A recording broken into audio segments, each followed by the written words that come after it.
আউযুবিল্লাহি মিনাশ শাইতানির রাজিম। বিসমিল্লাহির রহমানির রহিম।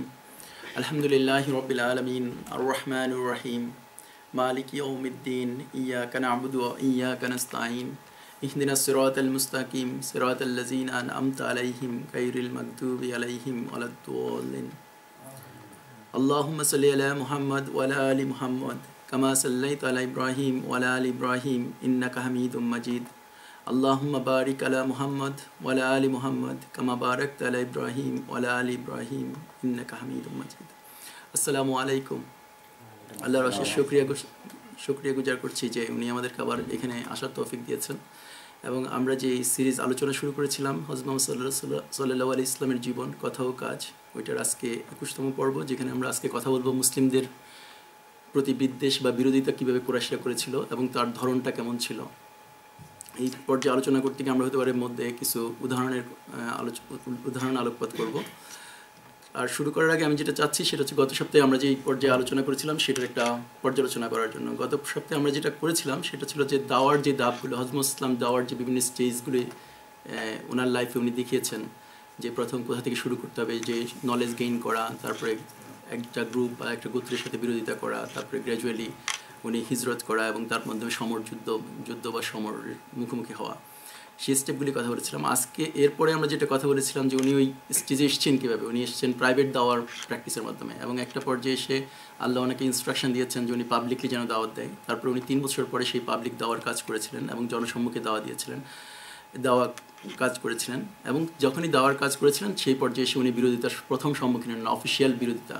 এবং আমরা সেই বিরোধিতারও একটা নমুনা দেখিয়েছিলাম বা বলেছিলাম, সেটা ছিল যে এরকম যে উনি হযরত আবু তালেবের কাছে গিয়েছিলেন, যেহেতু উনি ছিলেন ওনার প্রোটেক্টরেট এবং মুসলিমদের মক্কার তখনকার যে ব্যবস্থা ছিল সেই ব্যবস্থাতে ছিল কোনো একটা ট্রাইবাল তাকে তার গোত্রভুক্ত হতে হবে অথবা ট্রাইবাল লিডারের প্রোটেকশনের আওতায় থাকতে হবে। এবং যেহেতু হযরত ইসলাম আবু তালেবের প্রোটেক্টরেট ছিলেন বা প্রোটেকশনই ছিলেন, সেই জন্য ওরা দল বেঁধে আবু তালেবের কাছে গিয়েছিল এবং প্রথমবার আবু তালেবকে বলেছিল যে থামাবার জন্য, এবং আবু তালেব ডিনাই করেছিল বা আবু তালেব বলেছিল সে চেষ্টা করবে। দ্বিতীয়বার যখন করেছিল তখন হযরত ইসলাম মানে ক্যাটাগরিক্যালি না করছে এইভাবে যে আমার এক হাতে যদি চাঁদ এক হাতে যদি সূর্য এনে দেওয়া হয় তবু আমি এটা থেকে বিরত থাকতে পারবো না। এবং সেই অবস্থায় আবু তালেব বলেছে উনি আর কখনো না করবে না, ইনস্টেড অফ দ্যাট উনি সবসময় প্রোটেকশন দিয়ে যাবে।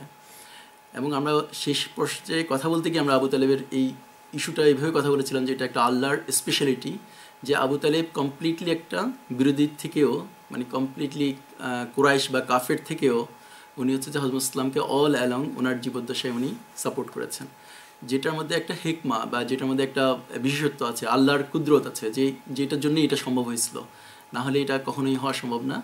এবং আমরা একই সাথে এটাও বলেছিলাম যে হযরত ইসলামকে যখন জিজ্ঞেস করা হয়েছিল আবু তালেবের সম্পর্কে, তখন হযরত ইসলাম এটাও বলেছিলেন যে আবু তালেব হচ্ছে যে যত রকমের কুরাইশ বা কাফেরদের মধ্যে সবচেয়ে উচ্চ লেভেলে থাকবেন, দোজগে সবচেয়ে কম যেখানে তাপ সেই জায়গায় হচ্ছে আসবেন, এবং সেটা ছিল বিকজ অফ হযরত ইসলামের দোয়া।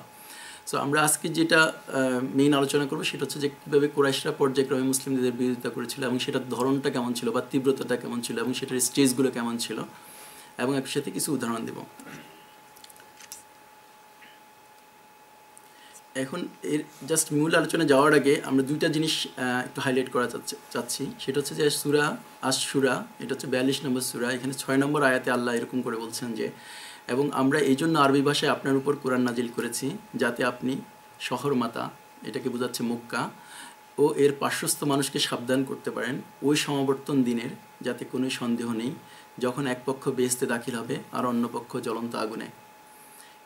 এটাকে বলা হয় একটা লাইক মাইলস্টোন, যেখানে হযরত ইসলামের কাছে এই আয়াতটা আসলে পরে হযরত ইসলাম আর্জ ফিল করছে বা হযরত ইসলামকে লাইক ফোর্সফুলি উনি ফিল করছে যে আমাকে এখন পাবলিকলি দাওয়া করতে হবে, এর বিকল্প নাই। ইটস কাইন্ড অফ লাইক ওনার উপরে এখন ডাইরেক্ট ইনস্ট্রাকশন এসেছে আল্লাহর কাছ থেকে। কিন্তু পরের আয়াতটা অন্যরকম, এটা সূরা আল হিজরের 94 এবং 95 আয়াত। সেখানে বলতেছে আপনাকে যা আদেশ করা হয়েছে তা এবার প্রচার করুন এবং মূর্তি পূজকদের কাছ হতে নিজেকে গুটিয়ে নিন। এখন কোনো ওলামা বলেছেন গুটিয়ে নেন মানে হচ্ছে বিরোধিতা করুন, হ্যাঁ এটাও মিন করে গুটিয়ে নিন, এই যে আরবি ওয়ার্ডটা ইউজ করছে এটা মিন করে যে বিরোধিতা করুন, বা ওইটার যেই সংকীর্ণতা আছে, ওইটার যে সীমাবদ্ধতা আছে মূর্তি পূজার, মূর্তিকে যদি আমি রব মানি বা বিধাতা মানি তাহলে সেটার যে লিমিটেশনস আছে উপাসনা করি তার লিমিটেশনসগুলো আপনি ফুটাই তোলেন, এবং নিশ্চিত জানবেন আপনার শত্রুর বিরুদ্ধে আমরাই আপনার জন্য যথেষ্ট। এবং হযরত ইসলামকে অ্যাসিওর করা হয়েছে যে আপনি আপনার কাজ করেন অ্যান্ড আমরা হচ্ছে আপনার জন্য যথেষ্ট, উইচ মিনস আল্লাহ নিজে যথেষ্ট। সো এই ক্ষেত্রে আমরা যে অংশটুকু আমাদের কাছে এসে এই দুইটা আয়াত থেকে যে হজরত ইসলামকে উনি ডাইরেক্ট ইনস্ট্রাকশন দিচ্ছেন, ইনস্ট্রাকশন দিয়ে আবার কিছু টেকনিকও বলতেছেন যে কী করবেন উনি এবং সেখানে কোন কোন ইস্যুগুলো ওনার প্রাধান্য দিবে সেই অংশটুকুর মধ্যে কিছুটা ফোকাস করা হচ্ছে। একই সাথে উনি ক্লিয়ারলি ডিভাইড করা হচ্ছে, যেটা আমরা বলি যে কোরআন হচ্ছে পুরকান, যে সত্য এবং মিথ্যার প্রভেদকারী, সেই ধরনের একবার ক্লিয়ার কাট বলতেছেন, মুখ পুরাই নিতে বলতেছেন কুরাইশদের কাছ থেকে। তারপরে বলতেছেন এটার মধ্যে কিছু থ্রেট আছে, যেই থ্রেটগুলোর সময় কী হবে, আল্লাহ হচ্ছে এনাফ, যথেষ্ট, কার কাছে যত রকমের বিরোধী থাকবে সেই বিরোধীদের বিরুদ্ধে। এবং ওই সূরাতে, সূরা আল হিজরে দেখা যায় যে আল্লাহ এখানে বলতেছেন যে মুসা আল ইসলামের রেফারেন্স নিয়ে এসেছেন, ইব্রাহিম আল ইসলামের রেফারেন্সগুলো দিচ্ছেন। তার মানে হচ্ছে হজরত ইসলাম এবং হজরত ইসলামের সাহাবী যারা ছিলেন তাদেরকে রেডি করতেছেন এরকম যে তোমার পূর্বেও আরও রসুল এসেছেন এবং তারাও খুব মাইটি লোকদের এগেনস্টে ধর্ম প্রচার করেছেন, তাদের সাথে তাদের মধ্যে ধর্ম প্রচার করেছেন এবং তারা কাউন্টারের শিকার হয়েছেন, তারা অ্যাটাকিংয়ের শিকার হয়েছেন এবং তারা এইভাবে জয়যুক্ত হয়েছেন। সো এই যে এক্সাম্পল সেট করে দিচ্ছে, এখান থেকে আমরা যেভাবে ফিল করতে পারি তৎকালীন যে সিচুয়েশনটা, আমরা যেভাবে রিয়েলাইজ করা উচিত যে হজরত ইসলামকে শুধুমাত্র কাজ করেন এটাই বলতেছেন, একই সাথে অ্যাসুরেন্স দিচ্ছে। তার মানে হচ্ছে আমাদেরকে ইনস্ট্রাকশন দিচ্ছে, আমরা যারা মুসলিম আমাদের জন্য ইনস্ট্রাকশন হচ্ছে আমরা যখন কাউকে কোনো কাজের কথা বলবো একই সাথে তাকে ওইটার যে রিলেটেড যেই রেসপন্সিবিলিটি বা রিলেটেড যেই সেফটি সিকিউরিটি এগুলো আমাদের অ্যাসিওর করার কথা বলা হচ্ছে। সো আমরা শুধুমাত্র বেফাস হয়ে মানে নেমে যাওয়াটা ইম্পর্টেন্ট না, এর সাথে সাথে অন্যান্য সিকিউরিটি সেফটি ইস্যুগুলো কনসার্ন আমাদের আনা উচিত। একই সাথে যে এক্সাম্পলগুলি সেট করছে সেটা মানে হচ্ছে আমাদের জন্য এরকম করে বলতেছে যখনই আমরা কোনো কাজ করব আমরা বেটার যে কোনো একটা উদাহরণ দিব, যে উদাহরণগুলো যদি থাকে তাহলে আমরা কাজটা অনেক বেটার করতে পারবো। যদি উইদাউট উদাহরণে আমরা কাজ করতে চাই তাহলে আমরা ভুল করতে পারবো, ভুল করার সম্ভাবনা থাকতে পারে। এখন যখন হজরত ইসলাম এই দাওয়াত কাজ করতে গেছিলেন উনি মেইনলি কাজ করতেছিলেন এরকম করে যে একটা হচ্ছে ওদের রেসপন্সিবিলিটি নিয়ে কথা বলতেছিলেন যে তোমরা তোমাদের আত্মীয়তার বন্ধন দৃঢ় করো, প্রতিবেশীর হক আদায় করো, পূজা যদি করো তাহলে উপাসনা যদি করো সেটা একমাত্র একজন আল্লাহর উপাসনা করো, যেটাকে তোমরাও জানো যে সব কিছু স্রষ্টা হচ্ছে আল্লাহ। মূর্তি ওইখানে কোনো কিছু না, মূর্তি হচ্ছে কোনো কাজ করতে পারে না, মূর্তি নিজে কথা বলতে পারে না, মূর্তির নিজের কোনো শক্তি নাই এবং মূর্তি কখনো তোমার ভালোও করতে পারে না খারাপও করতে পারে না। এবং মূর্তি তুমি নিজে তৈরি করছো, যেহেতু ইব্রাহিম আল ইসলামের রেফারেন্স আছে সেও বলতেছে যে মূর্তি নিজে কিন্তু তোমার জন্য ভালো করতে পারে না খারাপ করতে পারে না, এবং তুমি নিজে মূর্তি বানাচ্ছ তারপর সেই মূর্তিকে তুমি পূজা করতে পারো না, সে তোমার রব হইতে পারে না। সো এই যে মূর্তির যে অসারতা, যে দুর্বলতা, যে শক্তিহীনতা, সেই জিনিসগুলো উনি বারবার বলতেছিলেন। এবং এই বলার কারণে যেই শুনতেছিল সে আসলে এটা রিয়েলাইজ করতেছিল এই যুক্তির উপরে বেটার কোনো যুক্তি নাই, এই যুক্তিটাই অ্যাকুরেট। এটা কিন্তু প্রত্যেকটা কুরাইশরা বুঝতেছিল, কারণ তারা আল্লাহকে 100% বিশ্বাস করতেছিল যে পুরো ইউনিভার্স আল্লাহ সৃষ্টি করছে, তাদের খাবার দেয় কে? আল্লাহ। এটা কোরআনের আয়াতও আছে যে যেখানে জিজ্ঞেস করা হলে বলা হয় যে তোমাদের খাবার কে দেয়? আল্লাহ দেয়। তোমাদের মানে এই পৃথিবীকে বানাচ্ছে আল্লাহ বানাচ্ছে, ওরা এটা জানে। ওরা শুধু যেটা মনে করতো যে আল্লাহর কাছে ওরা ডাইরেক্ট অ্যাক্সেসিবিলিটি পাবে না, সো তাদেরকে এই ধরনের মিডিয়া হিসেবে মূর্তিগুলোকে পূজা করতে হবে, সো দ্যাট মূর্তিগুলো ওদের হয়ে আল্লাহর সাথে ইন্টারসিড করে ওরা যেটা চাচ্ছে সেই জিনিসটা পাইয়ে দিবে। কারণ আল্লাহ হতে পারে ব্যস্ত, আল্লাহ হতে পারে, এই ধরনের কোনো একটা ওদের থিঙ্কিং ছিল। সো যখন হজরত ইসলাম ওই কথাগুলি বলতেছিলেন, ওই কথাগুলি বললে পরে ওরা কেন ক্ষুব্ধ হয়েছে এটা একটা ইম্পর্টেন্ট, যে আমি তো হুট করে একজনকে অ্যাটাক করবো না, আমার আসলে রাখতেছে কেন? আমি যদি এই কথা ভালো একটা কথা বলতেছি, তাই না? আমরা সমাজে অনেক কথা বলি কিন্তু সবাই তো আমাদের উপর ক্ষুব্ধ হচ্ছে না, কিন্তু কিছু কিছু কথা আছে যে কথাগুলো ক্ষুব্ধতা তৈরি করে। তো দেখা যাচ্ছে যে আমরা যদি অ্যানালাইজ করে দেখি যে কুরাইশরা আসলে কেন হজরত ইসলামের এই কথার জন্য ক্ষুব্ধ হইতেছে কেন, ওরা তো রেশনালি সেন্সেই বুঝতেছে, যুক্তির সেন্সে বুঝতেছে যে হজরত ইসলাম ইজ রাইট। দেখা গেছে যে তিনটা মেইন কারণ ওলামারা বলতেছেন যে সম্ভবত ক্ষুব্ধ হওয়ার মেইন তিনটা কারণ হচ্ছে। একটা হচ্ছে যে ওরা ওভার দ্য পিরিয়ডে ওরা প্রচণ্ড ক্ষমতার অধিকারী হয়েছিল। মক্কার যে কুরাইশরা তারা প্রচণ্ড ক্ষমতাশালী হয়েছে, বিশেষ করে যারা লিডিং লেভেলে ছিল, এবং তাদের এক ধরনের কর্তৃত্ব তৈরি হয়েছে যে তারা যদি কোনো কিছু অর্ডার দিত ওইটা এক্সিকিউটেড হইতো, এবং তাদের এমন একটা পাওয়ার ছিল যেই পাওয়ারের জন্য ওদের কাছে মানুষ ডিপেন্ডেন্ট ছিল, ওদের কাছে মানুষ। আমরা যেমন আমাদের যদি বাংলাদেশের হিস্ট্রি কালচারগুলি দেখি, আমরা দেখি ওইখানে আমাদের যারা ইলেক্টেড অফিসিয়ালস দিন দিন তারা প্রচণ্ড ক্ষমতা কেন্দ্রিক হয়েছে এবং ওদের কর্তৃত্ব প্রচুর, যে ওরা যেটা অর্ডার দেয় সেটাই হয়ে যায়। আমরা নারায়ণগঞ্জের ইস্যুতে দেখি, আমরা ফেনীর ইস্যুতে দেখি, আমরা টাঙ্গাইলের ইস্যুতে দেখি, তাই না? এই ধরনের বিভিন্ন ইস্যুতে আমরা উদাহরণ দেখি যে কেউ কিছু একটা অর্ডার দিচ্ছে অ্যান্ড ওইটা এক্সিকিউট হয়ে যাচ্ছে, কিন্তু এটা প্রসেসের মাধ্যমে হচ্ছে না, এটা লাইক ইন্ডিভিজুয়াল শক্তি, ইন্ডিভিজুয়াল ক্ষমতা, ইন্ডিভিজুয়াল কর্তৃত্বের জন্য এটা হচ্ছে। সো ওই সময়ের কুরাইশদের মধ্যে এরকম কিছু লিডারশিপ তৈরি হয়েছে, যে লিডারশিপরা যেটাই চাচ্ছে, তাদের এমন একটা বাহিনী ছিল, এমন একটা ফলোয়ার গ্রুপ ছিল, তারা যেটা অর্ডার দিচ্ছে সেটা এক্সিকিউশন হয়ে যাচ্ছে। সো তারা দেখতেছে যে হজরত ইসলামের কথা যদি আমি মেনে নিই তাহলে আমার ক্ষমতা এবং আমার কর্তৃত্বকে আমাকে আননেসেসারিলি আল্লাহ এবং আল্লাহ রসুলের কাছে তুলে দিতে হচ্ছে। তার মানে হচ্ছে আল্লাহ যেটা কোরআনের মাধ্যম দিয়ে আমাকে অর্ডার দিচ্ছে, অনলি সেই কতটুকু ক্ষমতা আমি আমার মধ্যে রাখতে পারবো এবং ওই কতটুকু কর্তৃত্ব আমি অ্যাপ্লাই করতে পারবো, এর বাহিরে আমি কিছু করতে পারবো না। আবার অন্যদিকে আল্লাহর রসুল ওনার কাছে চলে যাচ্ছে এবং সেই জিনিসটা ওরা মানতে পারতেছে না, কারণ আল্লাহ রসুল ওনাদের মতো এরকম টিপিক্যাল যে কর্তৃত্বপরায়ণ ক্ষমতাবান লিডারশিপ, সেই লিডারশিপ প্র্যাকটিস কখনো হযরত ইসলাম করেন নাই। তো এটা ছিল ওদের একটা ক্ষুব্ধ হওয়ার কারণ, যে আমরা তাহলে তো একটা মানে শক্তিহীন মানে সাধারণ মানুষ হয়ে যাচ্ছি, আমরা আর আমজনতা হয়ে যাচ্ছি নিজেদের মধ্যে। যে সেকেন্ড যে জিনিসটাকে স্কলাররা মেইনলি, এটা হচ্ছে মেইন তিনটা রিজন আর কি হাইলাইট করা হচ্ছে। সেকেন্ড রিজনটা ছিল ওরা কুক্ষিগত সম্পদ, যে ওদের যে লিগাল এবং ইললিগাল ওয়েতে ওরা সম্পদ আহরণ করছে।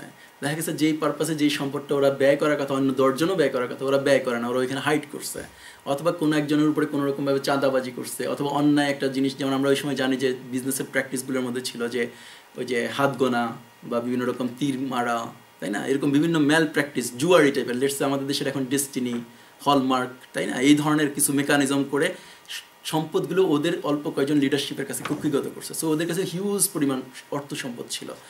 দেখা যাচ্ছে যদি আমি আল্লাহর কাছে সাবমিট করি, হযরত ইসলামের কথা অনুযায়ী কোরআনের যে ভার্সেসগুলি সোফার এসছে ওগুলি যদি আমরা শুনতে যাই, লিটারালি আমরা আমাদের যে সম্পদ এবং সম্পত্তি তার উপর থেকে আমাদের হারাই ফেলবো, আমাদের যে কন্ট্রোল, সেই কন্ট্রোলটা আমরা হারাই ফেলবো এবং আমরা ইন ফিউচারে আরও আর্ন করতে পারবো না। এটা দেখা যাচ্ছে সেকেন্ড। এবং থার্ড যে অংশটুকু, ওই সময়ের কুরাইশদের মধ্যে যে মক্কার আশেপাশে যে কুরাইশরা থাকতেন বা যে ট্রাইবগুলো ছিল, সেই ট্রাইবগুলো প্লাস হচ্ছে মক্কার আউটসাইডে যে উপদ্বীপের মধ্যে সাধারণ কুরাইশ ছিল, তারা ছিল এই লিডারশিপদের মুখাপেক্ষী। এই লিডারশিপদের উপরে এদেরকে সম্মান করতো, এদেরকে স্পেশালভাবে ট্রিট করতো এবং এদের এক ধরনের প্রাধান্য ছিল, যেই প্রাধান্যটা ওরা হারাই ফেলবে। তখন মানুষ কি হবে, যে বেলাল রাদিয়াল্লাহু তাআলা আনহু ফর এক্সাম্পল, উনি যা আবুল লাহাবতা, আবার মানে এই ধরনের আর কি, যে একজন কৃতদাস যা একজন লিডারতা বা একজন আউটসাইড মক্কার লোকেরা এখন যেভাবে সম্মান করতো, সেই সম্মানটা আর থাকবে না। ওনাদের যে একটা স্পেশালিটি, সেই স্পেশালিটি আসবে না। ওনারা যে হাজিদেরকে খাওয়াচ্ছে এই জন্য একটা স্পেশাল নিজেরা পার্সোনালি যে অহংবোধ, তৃপ্তিবোধ, সেই তৃপ্তিটা আর থাকবে না। তখন হচ্ছে আল্লাহর তৃপ্তির জন্য উনি পানি খাওয়াতে হবে, আল্লাহর তৃপ্তির জন্য ওনাকে খাওয়াতে হবে। সো এই জিনিসটা হচ্ছে ওদের মেইন। এবং তার জন্য ওরা একটা গল্প মানে বানাইছে, যেটা যখন আমরা দেখি যে মেইনলি প্রথম আবু বকরের কাছে গেছিলো, আবু বকর বলতেছে আবু তালেবের কাছে যখন করছিল, তখন ওরা একটা গল্প তৈরি করছে, কীভাবে তৈরি করবে, ওরা একটা কেস বানায়। যে ওরা কী করে, দারুল নাদওয়া নামে যে ওদের পার্লামেন্টের মতো একটা জায়গা ছিল, যেখানে মক্কার পাশে, কাবা ঘরের পাশে, সেখানে ওরা পরামর্শ করতো। এবং পরামর্শ করে ওরা কী করছে, লিটারালি আজকের সময়ে আমরা ইসলামকে যেভাবে ভিক্টিমাইজ করা হয়, ঠিক একই রকমভাবে ওরা ভিক্টিমাইজ করছে, কনটেক্সট সরাই নিয়ে আসছে। ওইখানে আল্লাহ বলতেছেন যে, হযরত ইসলাম বলতেছেন যে আল্লাহ হচ্ছে অ্যাবসলিউট ক্রিয়েটর, এবং আল্লাহর কথা অনুযায়ী হচ্ছে পাড়া প্রতিবেশীকে এটা করো, আত্মীয়র এরকম হক আদায় করো, উপাসনা এইভাবে করো, এগুলি বলতেছেন।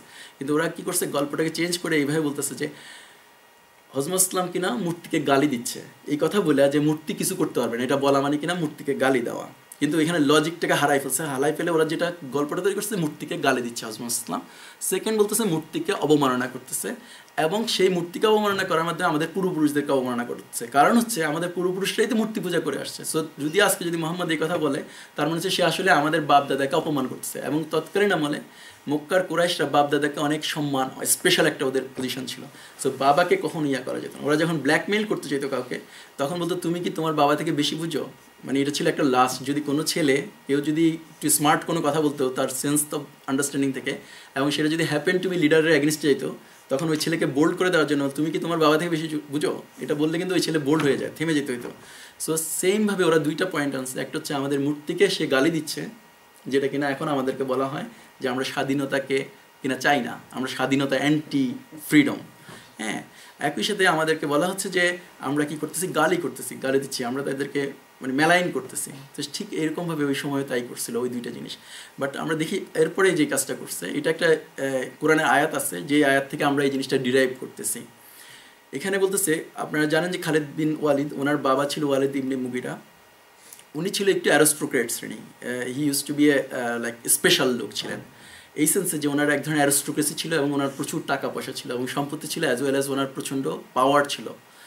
সো উনি যে কাজটা করতেন, ওনার কাছে মানুষ যেতেন কোনো একটা স্পেশাল বিষয়ে, ওনাকে মনে করা হতো বিচক্ষণ।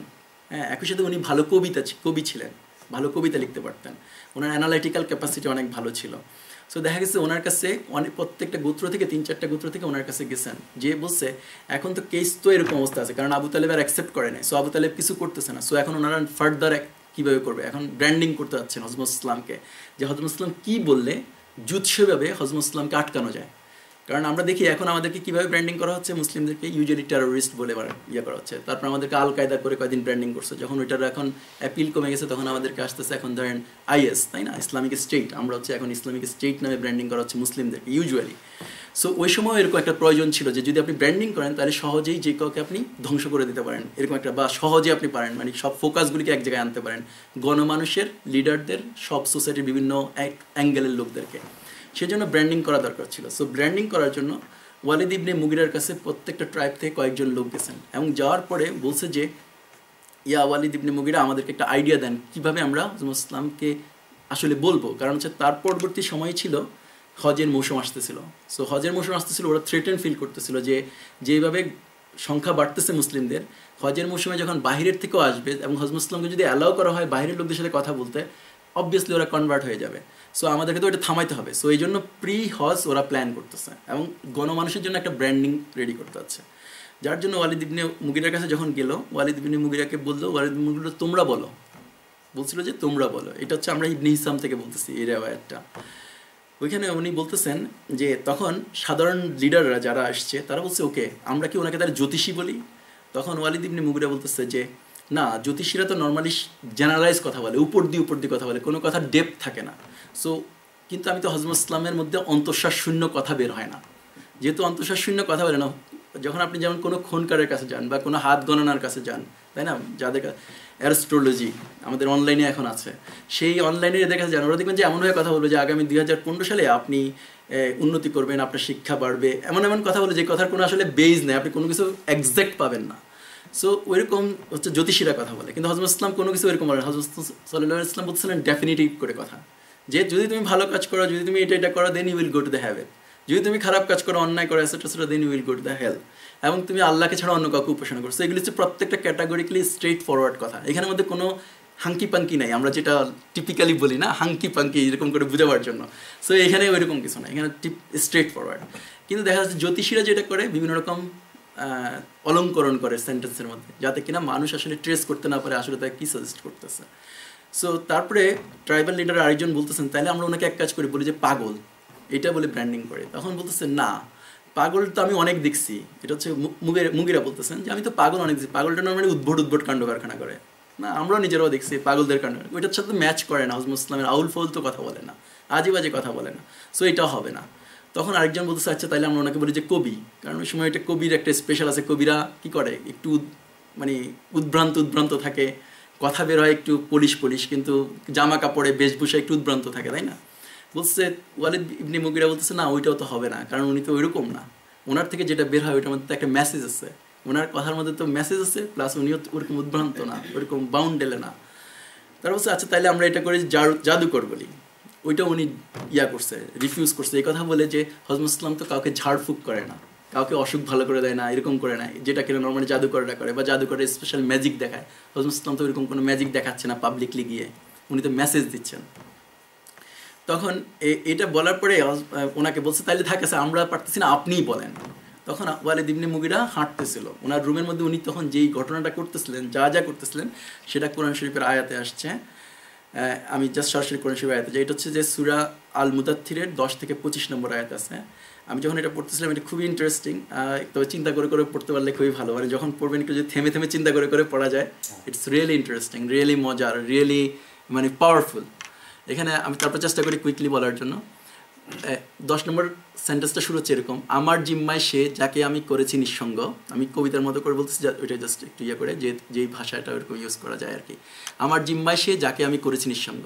ওয়ালিদ ইবনে মুগিরা ছিল প্রচণ্ড টাকা পয়সার মালিক, এবং সে কিন্তু এক ধরনের নিঃসঙ্গ হচ্ছে এই সেন্সে, সে কিন্তু অন্য আর যারা ট্রাইবাল লিডার যেমন আবু লাহাব, আবু জাহেল, ওরা যেরকম একটা গণ একটা ভাবে যেতে পারতো, এই হচ্ছে একটু অ্যারিস্টোক্রেট, মানে একটু নাকুচু টাইপের শিবে ছিল, সেই সেন্সে হয়তো ওরা আল্লাহ বলছেন নিঃসঙ্গ।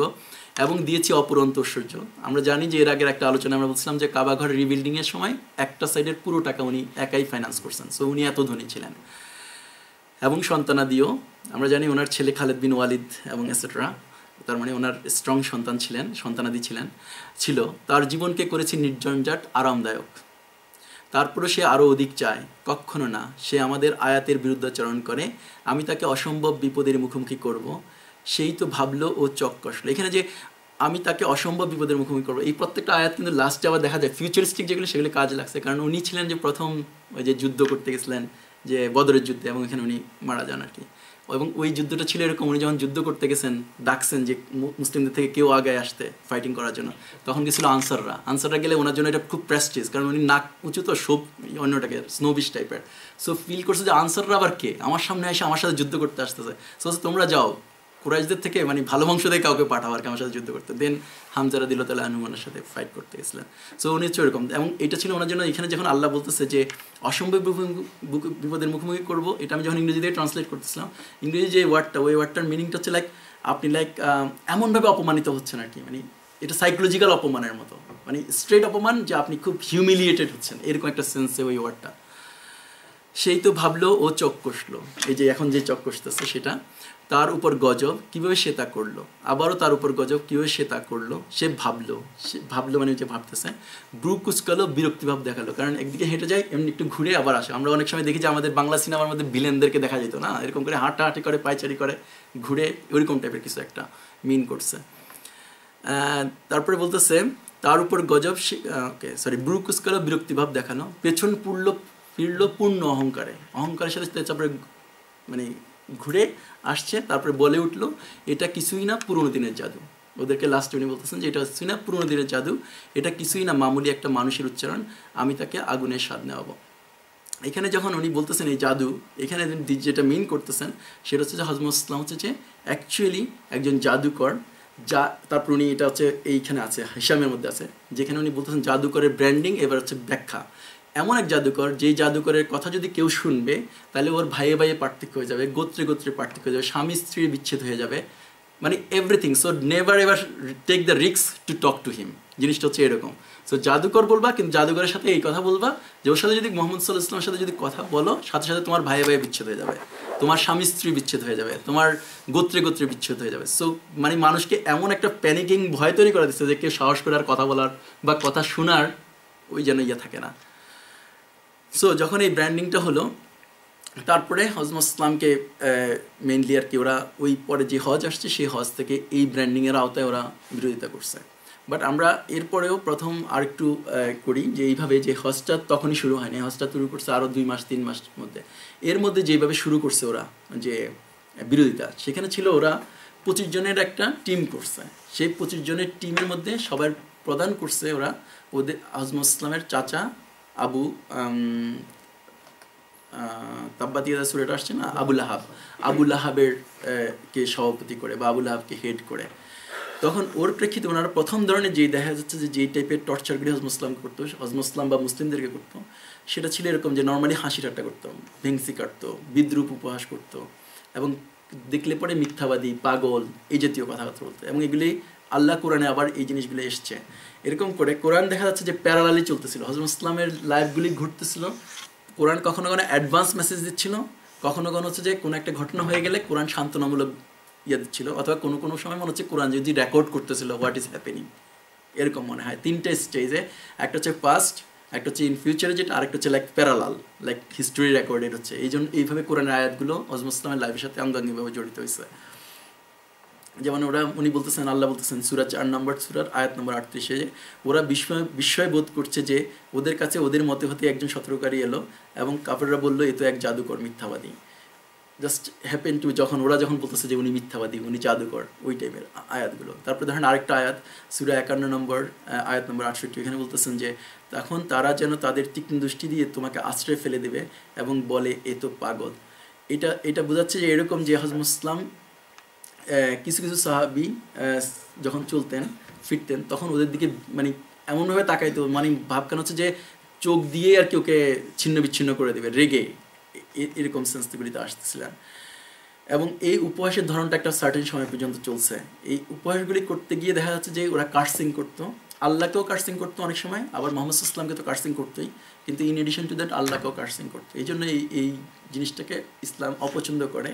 ইসলাম চায় যে আমরা কখনো যেন এইভাবে করবো না, যে ঠাট্টা বিদ্রুপ যেটা বা ব্যঙ্গ করা, চোখের ইশারা করা। ইভেন এটা খুব নেগেটিভলি আমি শুনছি যে একজন স্পিচের মধ্যে একজন ওলামা বলতেছিলেন যে খুবই কিনা নেগেটিভ। আমরা যখন এরকম অনেক সময় আমরা নিজেরা নিজেরা চলাফেরা করি তখন আমরা চোখ দিয়ে ইশারা দিই, মানে উনি কী বলছেন, মানে লাইক অ্যাজ ইফ ওনার বক্তৃতাটা ভালো হয় না। এটা কিনা খুবই একটা খারাপ, ইসলাম এটা খুবই নেগেটিভলি দেখে।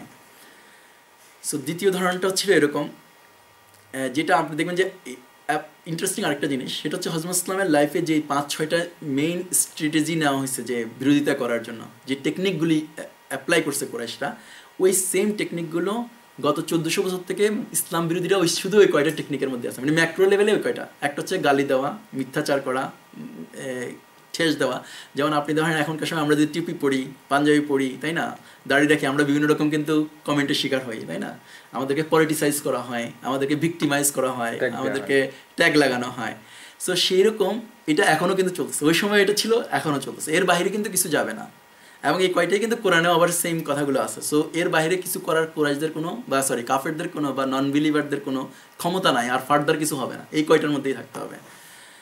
দ্বিতীয় যে ধরনটা সেটা ছিল শিক্ষাকে বিকৃত করা। আমরা সবাই জানি যে ইসলামের যে কোনো একটা আয়াতকে আপনি দেখবেন যে যখন নন বিলিভাররা বা মুসলিম বিদেশিরা একটা আয়াতের একটা অংশকে নিয়ে বিকৃত করে উপস্থাপন করবে, যেটা ওই সময়ও ছিল।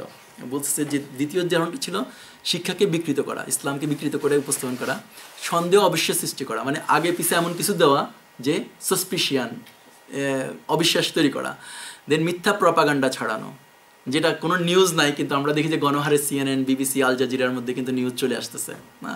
তো এটা এখনও চলতেছে, ওই সময় তাই ছিল। তারপর দিনের শিক্ষা ও প্রচারকারীদের ঘৃণ্য সমালোচনা করা, যারা পড়ালেখা করতেছে এবং যারা প্রচার করতেছিল তাদের প্রচণ্ড পার্সোনালাইজ ক্যারেক্টার হানি বলে আমরা, যে ক্যারেক্টার অ্যাসাসিনেশন বলা হয়, যে কারো ব্যক্তিগত তখন ক্যারেক্টার, যখন আমি কথা দিয়ে পারতেছি না, ওর মেসেজ দিয়ে পারতেছি না, তখন আমি বলার চেষ্টা করতেছি ও এই ভদ্রলোক হচ্ছে যে অমুক, এই ভদ্রলোকের বাবার দাদা ছিল এটা, দাদার দাদা ছিল এটা, না, এরকম করে বলে আমরা কিন্তু ক্যারেক্টার অ্যাসাসিনেশন করার চেষ্টা করি। এবং এটার মেইন উদ্দেশ্যটা ছিল যে যাতে কিনা এই কাজগুলি করার মেইন উদ্দেশ্য ছিল স্টিল তখন ধর্ম প্রচার হচ্ছে, ওরা যত অপোজিশন দিচ্ছিল ওই প্রথম স্টেপে স্টিল দেখা যাচ্ছে কনভার্সন হচ্ছিল। সো ওরা যখন এটা করতেছিল ওদের উদ্দেশ্য ছিল এরকম যে মানুষ বুঝি এই কথাগুলি শোনার কারণে সত্যিকার মেসেজটা বুঝি আর পাবে না। সো অগ্রিম আমি এমন শিক্ষা দিচ্ছি, ভুল শিক্ষা দিচ্ছি, ভুল মেসেজ দিচ্ছি, ভুলভাবে প্রপাগান্ডা করতেছি যে মানুষ বুঝি আর ওইটা নলেজটা পাবে না। কিন্তু দেখা যাচ্ছে যে ওইটা হচ্ছে।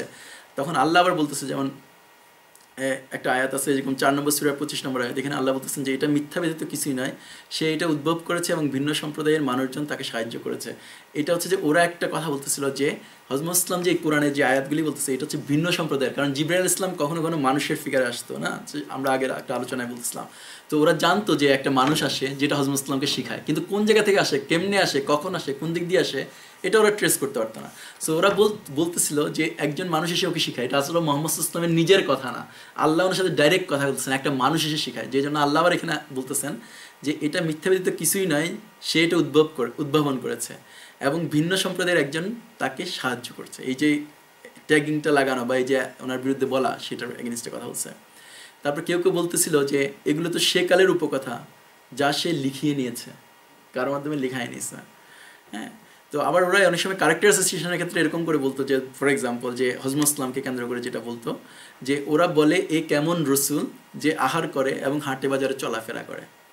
হ্যাঁ, এটা কিন্তু আমাদের সেন্সে আমরা এখন ধরেন আমরা যারা বিশ্বাসী তাদের সেন্সে এটা কোনো আসলে ক্রিটিসিজম কোথায়, কিন্তু যদি আপনি ওইভাবে চিন্তা করেন যে ওদের সেন্সে যে নন বিলিভার, যে কোনো পড়ালেখা জানতেছে না, গ্রামের অর্ডিনারি মানুষের কাছে আপনি যে বলছেন সে আল্লাহর সাথে কমিউনিকেশন করে বলতেছে, কিন্তু সে আমাদের মতো হাটে বাজারে ঘোরাঘুরি করে, সে আমাদের মতো খায় দেয়, তাহলে এটা আবার আল্লাহর সাথে রিলেশন কেমনে হইলো?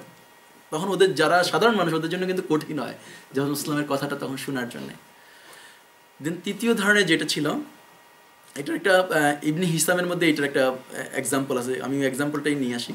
সেটা হচ্ছে নাজির ইবনে হারিস নামে একজন ভদ্রলোক কুরাইশদের মধ্যে। সে অনেক চিন্তা করছে, মানে সে লাইক ব্রিলিয়ান্ট টাইপের আর কি, মানে নিজেকে মনে করতেছিল সে অনেক ব্রিলিয়ান্ট, এবং সে হজরত ইসলামের যেই নলেজটা বা যেই শিক্ষাটা, সেই শিক্ষাটাকে সে খুব একটা আমল দিচ্ছে না। সে মনে করছে এতে সুপার কিছু সে দিতে পারবে, যেহেতু অ্যাভেলেবল লোকাল যারা লিডার তারা ফার্দার কোনো বেটার কোয়ালিটির কোনো কবিতা দিতে পারতেছিল না, বেটার কোয়ালিটির কোনো সাহিত্য দিতে পারতেছিল না।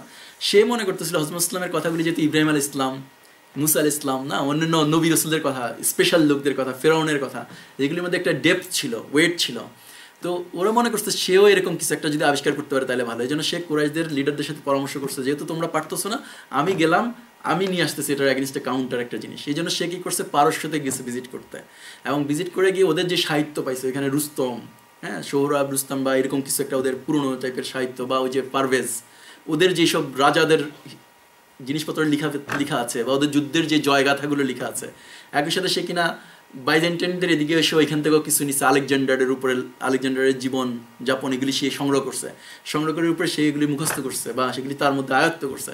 দেন সে মক্কায় আসছে, মক্কায় এসে হজরত ইসলাম যেখানে কথা বলতে যেত সে বলে ও কি বলে, ওর থেকে বেটার আমি বলবো, এটা বলে সবাইকে থামায় দিয়ে সে বলবে, এরকম করতেছিল, মানে সে ডিস্টার্ব করতেছিল এরকম যে হজরত ইসলাম তোমাদেরকে যা শোনাচ্ছে আমি তার থেকে বেটার শোনাচ্ছি, এই কথা বলে সে সবসময় ফ্লোর নিয়ে নিত আর কি। তো ওইখানে সে যে কাজটা করছে, এখন আমরা যদি ওইটাকে আজকের জমানায় দেখি, আমরা কি করে দেখি যে কি আমাদেরকে ঢুকানো হচ্ছে কীরকম সায়েন্স ফিকশন দিয়ে, আমাদেরকে আনা হচ্ছে উপন্যাস, নাটক, তারপরে মেলোড্রামা মুভি আনা হচ্ছে। এটা যদি এখন থেকে আরও আগে না, এখন থেকে ধরেন 30, 40, 50 বছর আগে, 100 বছর আগে আমাদেরকে কোয়ালিটি উপন্যাস নিয়ে আমাদের মাথা ইয়া করা হচ্ছে। সো আমরা কিন্তু কোরআনের দিকে মনোযোগ দিচ্ছিলাম না 100 বছর আগে। দেখা গেলো যে 50 বছর 60 বছর আগে বা 30, 40 বছর আগে প্রচণ্ড পাওয়ারফুল মেলোড্রামা মুভিগুলি আনা হচ্ছে, action movie, thriller, etcetera etcetera. So আমরা কী করছি, ওগুলির মধ্যে অ্যামিউজড হয়ে যাচ্ছি, কিন্তু আমরা কোরআনের দিকে যেতে পারতেছি না, আমরা কোরআনের মেসেজ রিলেট করতে পারতেছি না। আমাদের মধ্যে ব্র্যান্ড কী বলে, ব্র্যান্ড মিউজিক না, ব্র্যান্ড মিউজিক বা ব্র্যান্ড মিউজিক, যেটাই যে আমাদের মধ্যে সোলস এইটা সেটা এরকম কিছু নিয়ে আসা হয়েছে। দেন আমরা এগুলি কিন্তু শোনার পরে আমরা উত্তেজিত হচ্ছি, কিন্তু আমরা কখনো কোরআনকে রিলেট করতেছি না, কোরআনের রিদমটা আমরা বুঝতেছি না। দেন দেখা যাচ্ছে যে আমরা রিসেন্টলি গত ধরেন 10 বছরের দিকে দেখা গেলে আমরা কন্টিনিউয়াস টিভি টক্স, টিভি সিরিয়াল, আপনি এমন টিভি সিরিয়াল হচ্ছে যে আপনি ঘন্টার পর ঘন্টা আপনি দেখবেন। আমি নিজে দেখছি যে আমার আত্মীয় স্বজনের মধ্যে সিনিয়র লোকেরা তারা উঠতে পারে না, ছাড়তে পারে না টিভি সিরিয়ালকে। সো সেই টিভি সিরিয়াল যদি দেখে যদি আপনি অ্যামিউজড হচ্ছেন, তাহলে আপনি কোরআনের দিকে আর আসবেন না, কোরআনকে আপনার কাছে আর মেজমারাইজ করবে না, কোরআনের যে অরিজিনাল যে অ্যাপিল, কারণ আপনি জাস্ট কোরআন থেকে সরে আসতে হবে। সো ইন্টেলেকচুয়াল ওই সময় যেটা নাজির ইবনে হারিস করছিল, আজকে সেটা আমাদের যুগের যারা ধরেন যে প্রডিউসাররা, পরিচালকরা সেই জাতীয় জিনিস ইনোভেশন করে করে নিয়ে আসতে। সো মানুষ কিন্তু আর কখনো ফোকাসই দিতে পারতেছে না ওইসবের প্রতি। আমরা যদি রিসেন্টলি দেখবো, একবার লেটেস্ট যদি চিন্তা করি, তখন আমরা দেখবো যে আসলে কী করতেছে, বিনোদন নিয়ে আসছে নিউজের মধ্যে। সো নিউজের মাধ্যম দিয়ে আপনাকে কমপ্লিটলি এমনভাবে প্রপাগান্ডা, এমনভাবে মেসেজ আপনাকে থ্রো করতেছে, সো আপনি ফার্দার যে সেকেন্ড থট দিবেন, অ্যানালিটিক্যাল থট দিবেন, সেই সুযোগ নাই। আপনার টক শো, নিউজ, ভিউজ এগুলি দিয়ে আপনাকে কমপ্লিটলি ওভার ক্রাউডেড করে দিচ্ছে আপনার মাথাকে। সো আপনার মাথাকে ওভার ক্রাউড করার জন্য আপনি কখনো কোরআনের একটা লাইনকে আপনি অ্যানালাইটিক্যাল হবেন না, আপনি চিন্তা করতে পারবেন না, আপনি এটা ডেপথে যেতে পারবেন না। যার জন্য আমরা কিন্তু কী করতেছি, কোরআন থেকে ডিটাচড হয়ে যাচ্ছে, ফুল মুসলিম উম্মাহ গ্র্যাজুয়ালি এইভাবে ডিটাচড হয়ে যাচ্ছে।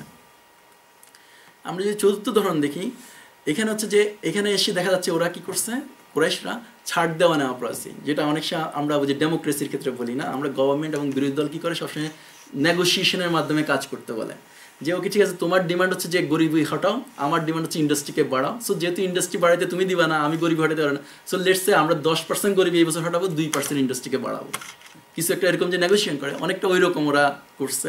বা আমরা এইভাবে বলতে পারি যে ধরেন বাংলাদেশে ধরেন মুভমেন্ট হচ্ছে, লেটস সে কোনো ইসলামিক মুভমেন্ট বা কোনো হেফাজত বা হোয়াট এভার এরকম কোনো একটা নাম দিয়ে আমরা যদি দেখি যে তারা একটা মুভমেন্ট করছে, সো আমরা সরকার থেকে কী করলাম, ওদেরকে কিছু ছাড় দিলাম, যে ঠিক আছে তোমাদের এইটা তোমরা নিয়ে নাও, আর তোমরা রাস্তায় এসো না, তোমরা এইসব দাবিগুলি আর করো না। এই যে নেগোসিয়েশন, ঠিক সেম কাজটা করছে ওই সময়। দেখা যাচ্ছে ওদের যে লিডারশিপ ছিল, সেই লিডারশিপরা এই ধরনের 3-4টা ওয়েতে ওরা প্রস্তাব দিচ্ছে, বলছে যে এটা বিভিন্ন সময়ে ধাপে ধাপে। একবার প্রস্তাব দিচ্ছে এরকম যে তুমি যার পূজা করো, তুমি আমাদের মূর্তিকে পূজা করো একটা সার্টেন সময়, 1 মাস 1 বছর, আমরা তোমার মূর্তিকে তোমার আল্লাহকে 1 বছর 1 মাস পূজা করবো, নেগোসিয়েশন। সো যদি আমাদের মূর্তি যদি ভালো হয় তাহলে তোমারও উপকার হইলো, আমাদের উপকার হইলো, আর তোমার মূর্তি যদি ভালো হয় তাহলে আমাদের উপকার হইলো, তোমাদের উপকার হইলো। শুনতে মানে যে খুবই চমৎকার মানে প্রস্তাব, তাই না? ঠিক প্রত্যেকটা নেগোসিয়েটেড এই ধরনের সেটেলমেন্টগুলি অলওয়েজ মনে হবে যে খুবই যৌক্তিক, যে হ্যাঁ দুইজন নিয়ে আল্লাহ নিয়ে আমরা ডিবেট করতেছি, স্রষ্টা নিয়ে ডিবেট করতেছি, উপাসনা নিয়ে ডিবেট করতেছি। ওকে, আমি কিছুদিন তোমার আল্লাহর উপাসনা করি, তুমি আমার আল্লাহর উপাসনা করো, যদি আমার আল্লাহ ভালো হয় তাহলে তুমি বেনিফিটেডই হইলা, আর তোমার আল্লাহ ভালো হইলে আমি বেনিফিটেড হইলাম, অসুবিধা কোথায়? ঠিক আধুনিক যুগের যে নেগোসিয়েশন টেবিলে আপনি WTO বলি, ইউনাইটেড নেশনস সিকিউরিটি কাউন্সিল বলি, বা যত সবগুলি যে নেগোসিয়েশন হয়, এই নেগোসিয়েশনগুলি শুনতে মনে হবে রিয়েলি রিকুয়ালি বুঝি ভালো, কিন্তু যদি এটাকে অ্যানালাইসিস করা যায়, দেখা যাবে যে এটা আসলে আলটিমেটলি হিউম্যানিটির জন্য খারাপ, কিন্তু হ্যাপেন টু বি দুইটা পক্ষের জন্য ভালো হতে পারে, কিন্তু ওভারঅল জনসমষ্টির জন্য ভালো হয় না। সেকেন্ড যেটা বলছে যে আমাদের উপাস্যকে তুমি যদি মেনে নাও তাহলে আমরাও তোমার উপাস্যকে মেনে নেব, এটা আরেকটা প্রস্তাব ছিল। তারপর আরেকটা প্রস্তাব ছিল এরকম যে এই ধরনেরই আসলে তিনটাই একই রকমই কাছাকাছি এরকম। তো এটার এগেনস্টে আল্লাহ দুইটা জায়গায় মেসেজ পাঠাইছেন। একটা হচ্ছে যে এরকম যে আমরা জানি সূরা কাফিরুন, যেখানে আল্লাহ বলতেছেন, যেটা আমাদের দেশে লিটারালি মিস ইউজ করা হয়, যে লাকুম দিন হুকুম আলিয়া দিন বলে, না, এটা মিস ইউজ করা হয়, কিন্তু আসলে ছিল এটা একটা প্রেক্ষাপট, কারণ কোরআনের প্রত্যেকটা আয়াত প্রত্যেকটা একটা প্রেক্ষাপটের জন্য, ওই পারপাসকে সার্ভ করার জন্য আসছে। যেখানে বলা হচ্ছে যে যে ওরা চায় যে আপনি নমনীয় হবেন, তাহলে তারাও নমনীয়। একটা আয়াতে এসছেন, এটা হচ্ছে 9 নম্বর সূরা 68 নম্বর আয়াত। আরেকটা হচ্ছে সূরা কাফিরুন, যেখানে আমরা জানি এটা যে তোমরা যাদের উপাসনা করো আমি তাদের উপাসনা করতে পারি না, এরকম। তার মধ্যে এটা মুসলিম অ্যাকসেপ্ট করতে পারে নাই। আমি আজকে একজনের বক্তৃতা শুনতেছিলাম, একজন স্কলারের, উনি বলতেছিলেন যে অনেকদিন থেকে ওনাকে কনভিন্স করার চেষ্টা করছিল যাতে কিনা উনি ওয়েস্টার্ন যে গভর্নমেন্ট তাদের সাথে যেন উনি নেগোসিয়েশন লেভেলে আসেন আর কি, এরকম মিন করতেছিলেন। দেন উনি এটা করতেছিলেন না। সো প্রায় 6 মাস ধরে ওনাকে ডাকা হয়েছে সোমালিয়া অথবা সুদান নামে একটা দেশ, মানে মুসলিম দেশ আর কি। সেখানে ওনাকে একটা হিউজ বড় কনফারেন্স হয়, সেখানে ওনাকে গেস্ট হিসেবে ইনভাইট করা হয়েছে, এবং 6 মাস ধরে ওনাকে কন্টিনিউয়াস যোগাযোগ করছে, আপনি আসতেছেন তো, আসতেছেন তো, এবং উনি প্রত্যেক বলছে আসতেছি তো, আসতেছি তো, মানে কনফার্ম করছে আর কি যে ওই দিন আমি আসবো। দেন যখন একবারে ফাইনাল হয়ে গেছে, লেটসে আর মাত্র 7 দিন বা 10 দিন কিছু একটা বাকি আছে, তখন ওনার কাছে প্রোগ্রাম শিডিউল পাঠাইছে যে কোন কার পরে কে স্পিচ দিবে এটসেট্রা। দেখা যাচ্ছে যে ওনাকে ওই সেম কনফারেন্সে ওনাকে বলতেছে যে বিল ক্লিন্টনের পরে হচ্ছে উনি স্পিচ দিবেন। তখন উনি বলছেন যে মানে আমি তো এটা যাইতে পারি না। উনি বলছেন যে উনি আর এখানে যাওয়া সম্ভব না ওনার জন্য, বিকজ ইটস এ কমপ্লিটলি বাতিলের সাথে আমি একই স্টেজ শেয়ার করতে পারি না। আমি যদি একই স্টেজ শেয়ার করবো, practically I am compromising Islam and then I am compromising the Mohammad ইসলামের উম্মা। কারণ হচ্ছে এটা ক্লিয়ার কাট যে মোহাম্মদ ইসলামের উম্মাকে যদি ডেস্ট্রয় করে, সেই ডেস্ট্রয় করার মধ্যে ওনার একটা বড় ধরনের ভূমিকা ছিল বা ভূমিকা আছে, এরকম করে উনি বলতেছিলেন। সো সিমিলারলি আমরা দেখি যে এরকম যে ক্লিয়ার কাট যে ভাগ করাটা, স্ল্যাশিং করাটা, সেটা কিন্তু আমরা অনেকে এখনকার জমানায় আমরা আর পারি না। আমরা সবসময় নেগোসিয়েশন করতে চাই, মেনে নিতে চাই। 5 নম্বর যেটা, সেটা হচ্ছে যে আসলে এটা হচ্ছে এর মধ্যে এইসব করতে করতে চতুর্থ বছর শেষ হয়েছে। আমরা এটার মধ্যে কথা বলি, তাহলে আমরা আর উদাহরণগুলিতে যাব না। আমরা যেটা করব যে এটা হচ্ছে যেখানে হজরত ইসলামকে ওরা অ্যাগ্রেসিভলি যে অংশটুকু, সেই অংশটুকুতে যাব। তারপর আমরা আগামী প্রোগ্রামে আমরা তারপরে কথা বলবো, যে উদাহরণগুলো নিয়ে কথা বলবো, কিছু উদাহরণ ওরা কীভাবে সেট করছে, এক্সাম্পল সেট করছে, যেটা আমাদের জন্য বিভীষিকার মতো। চিন্তা করতে গেলে আমরা কোনোভাবে এটা টলারেট করতে পারি না। একটা হিউম্যান সেন্সে স্যানিটি সম্পন্ন মানুষ এরকম করে টর্চার করতে পারে না, শুধুমাত্র এই কথা বলার জন্য যে আমাদের প্রভু, আমাদের স্রষ্টাকে আমরা শুধু পূজা করবো বা উপাসনা করব, এবং আমরা সমাজকে একটা ভালোভাবে চালাবো, আমার নেইবার, আমার আত্মীয় স্বজন, এদের সাথে আমি বন্ডেজ ঠিক করবো। এই কথা বলার জন্য এইভাবে কাউকে টর্চার করার কোনো লজিক্যাল নাই। কিন্তু আমরা এরকম প্রচুর এক্সাম্পল আছে ইসলামের মধ্যে, ইসলামের আর্লি ইসলামের মধ্যে, সেটা আমরা আগামী সেশনে কথা বলবো। বাট আমরা আজকে যেটা নিয়ে শেষ করবো সেটা হচ্ছে যেরকম এটা 14 বছর পরে যখন এই পর্বগুলি, এই যে অ্যাপ্রোচগুলি নিচ্ছে, নেগোসিয়েটেড এটসেট্রা, কোনোটা কাজে লাগতেছে না, তখন ওরা চিন্তা করছে যে আমরা ফিজিক্যাল হার্ম করা লাগবে। কারণ হচ্ছে যে যেভাবে হজরত ইসলামকে এত কিছু করার পরেও নাম্বারগুলি বাড়তেছিল লিটারালি জিওমেট্রিক হারে, যে গত বছর যতজন বাড়ছে এই বছর তার ডাবল বাড়তেছে, এত অপোজিশনের পরেও, এত কিছু করার পরেও, কিন্তু কোনো কিছুই হচ্ছে না। ওইদিকে ওদের ক্ষমতা বা পাওয়ারগুলি কমতেছে, ওরা ফিল করতেছে ওদের প্রতি আর সাধারণ মানুষ ওদের দিকে তাকাচ্ছে না যেইভাবে ওদেরকে আগে যে সমীহ দৃষ্টিতে তাকাইতো। এবং সাধারণ মানুষ ফিল করতেছিল ওদের জন্য বুঝিবা একটা অল্টারনেটিভ আছে, যদি তোমরা আমাদেরকে বেশি প্রেশার দাও, আবু জাহেল, আবুল লাহাব এটসেট্রা, তাহলে আমাদের হাতে আমরা কিন্তু লাইক অভিমান করে হোক, রাগ করে হোক, আমরা কিন্তু তোমার দল আর করবো না, আমরা অ্যাজ ইফ ওই দলে চলে যাবো, এরকম একটা ব্যাপার ছিল। এবং ওরা যে পাওয়ার যেই মানে ধুদল্যমান হয়ে গেছে, সেই জিনিসটা ওরা বুঝতেছিল। সো ওরা এখন বুঝতেছিল আমাদের জন্য এখন লাস্ট রিসোর্ট, যখন আপনারা যুক্তি, ডিবেট, আর্গুমেন্ট কোনো কিছু কাজ করেন, তখন আমরা যেটা কী করি, আমরা আমাদের দেশেও দেখি, সব জায়গায় দেখি, ছোটোবেলা থেকে দেখে আসছি, তখন হচ্ছে গায়ের দিকে আসে। সো ওরা ওই প্ল্যানটা করছে, 25 জনের একটা টিম তৈরি করছে, এবং এই 25 জনের টিমের মেইন দায়িত্ব হচ্ছে যে স্ট্র্যাটেজি বের করা, কীভাবে এদেরকে আমরা সাইজ করবো। এখন হচ্ছে সাইজ আসছে যে আমরা এদেরকে পিটাবো, মারবো, কাটবো এটসেট্রা।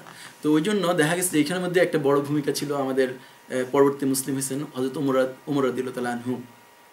উনিও এই স্ট্র্যাটেজির মধ্যে ছিলেন, এবং এই স্ট্র্যাটেজির মধ্যে ওনারা প্রথম যে অংশটুকু নিচ্ছেন, যে একটা স্ট্র্যাটেজিটা হচ্ছে যে এরকম যে হযরত ইসলামের সাথে সম্পর্কগুলি ছিন্ন করতে হবে। এই জন্য কী করতে, হযরত ইসলামের সাথে যে সম্পর্ক ছিন্ন করতে হয়, তার সবচেয়ে এটার জন্য ভালো ভূমিকা রাখতে পারে হযরত ইসলামের চাচা আবুল লাহাব। আমি ওনার নাম আবুল লাহাব আর আবু জাহেল নিয়ে সবসময় কনফিউশন আসে। আবুল লাহাব হচ্ছে হযরত ইসলামের চাচা, মানে সৎ চাচা, আর আবু জাহেল হচ্ছে যে উমাইয়াদ গোত্র, মানে ওদের কম্পিটিং গোত্রের একজন প্রধান, একেবারে প্রধান না, উনি একা প্রধান না, ওনার সাথে আরও শেয়ার করে ওই গ্রুপটা, কিন্তু ওনার হচ্ছে one of them. So Abul আহাব বলছে যে আমার 2টা ছেলে যেহেতু বিয়ে করছে হজরত ইসলামের 2জন মেয়েকে, ওই 2জনকে উনি সেপারেট করলো।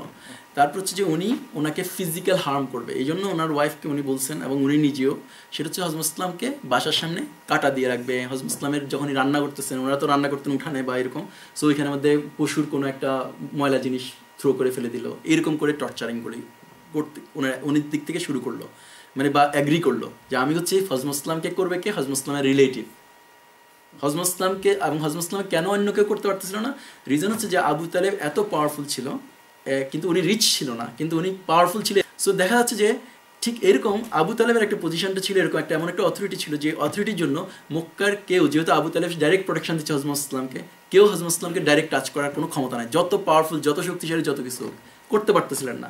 সো এটার দায়িত্বটা কে নিল, সভাপতি সাহেব, মানে ওই 25 জন টিমের মধ্যে সভাপতি হচ্ছে ওনার আপন সৎ চাচা, যিনি হচ্ছে সেকেন্ড ইন কমান্ড। আবু তালেবের পরেই, আবু তালেব মারা গেলে উনি হবেন যে গোত্রের লিডার। সো উনি নিলেন দায়িত্ব, এবং উনি এবং ওনার ওয়াইফ, আর ওনার ওয়াইফ ছিলেন আবু সুফিয়ান রাদিয়াল্লাহু আনহুর বোন অথবা ফুফু, বোন অথবা ফুফু, আমি একজ্যাক্ট ভুলে গেছি রেফারেন্সটা, আইদার বোন অথবা ফুফু ছিল। সো উনিও প্রচণ্ড পাওয়ারফুল ফ্যামিলির, আবার যেহেতু চাচি, সো ওনার ওই সুযোগটা নিতেন, এবং উনি ছিলেন নেইবার, হজরত ইসলামের বাসার পাশে ওনার বাসা ছিল।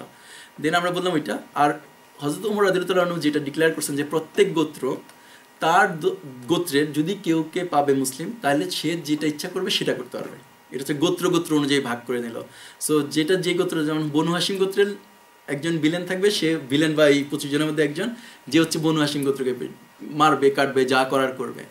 আবার যদি এটা যদি কারো যদি শেল্টারলেস লোক হয়, যাদের কোনো শেল্টার নাই, কোনো ট্রাইবাল আইডেন্টিটি নাই, কোনো আত্মীয় স্বজন নাই মক্কায়, এরকম লোকও ছিল, কারণ এটা একটা সিটি ছিল, অন্যান্য জায়গা থেকে মানুষ আসতো জীবিকার জন্য, সেই ধরনের লোককে হচ্ছে যে কেউ পিটাইতে পারবে, যে কেউ মারতে পারবে। এটা হচ্ছে লাইক গণমাল আর কি, হ্যাঁ, ওইটা হচ্ছে বেওয়ারিশ জিনিসের মতো। So you can beat him, treat him anything you want. আর যদি এটা গোত্র হয় তাহলে হচ্ছে গোত্র থেকে। আর কৃতদাস যদি হবে, সেই কৃতদাসকেও সবাই মারতে পারবে বেজ অন দ্য মাস্টারের পারমিশন পেলেই। যেই মাস্টার ওই কৃতদাসের মালিক, সে যদি পারমিশন দেবে, যে কেউ ওকে মারতে পারবে। সো এই স্ট্র্যাটেজির ভিত্তিতে ওনারা পরবর্তী সব অ্যাকশনগুলো নিচ্ছিলেন। দেখা যাচ্ছে এই জন্য কৃতদাস যারা ছিল, বেলাল রাদিয়াল্লাহু আনহু সব, ওনারা তখন ওনাদের মাস্টারের পারমিশনের ভিত্তিতে প্রচুর মায়ের খেয়েছেন, টর্চার হয়েছেন।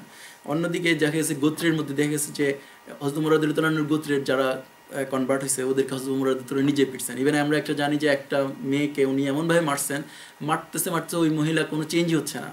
আমাদের এখানে নাম আছে, আমি ভুলে গেছি নামটা, বাট উনাকে এমনভাবে মারতেছিলেন, মারতে উনি যখন টায়ার্ড হয়ে যেতেন, উনি বারবার উনি দেখতেন কি উপস্থিত লোকগুলো, কারণ ওমর রাদিয়াল্লাহু আনহু অনেক শক্তিশালী এবং উনি ছিল খুব মানে পরাজয় স্বীকার না করা টাইপের লোক, হ্যাঁ।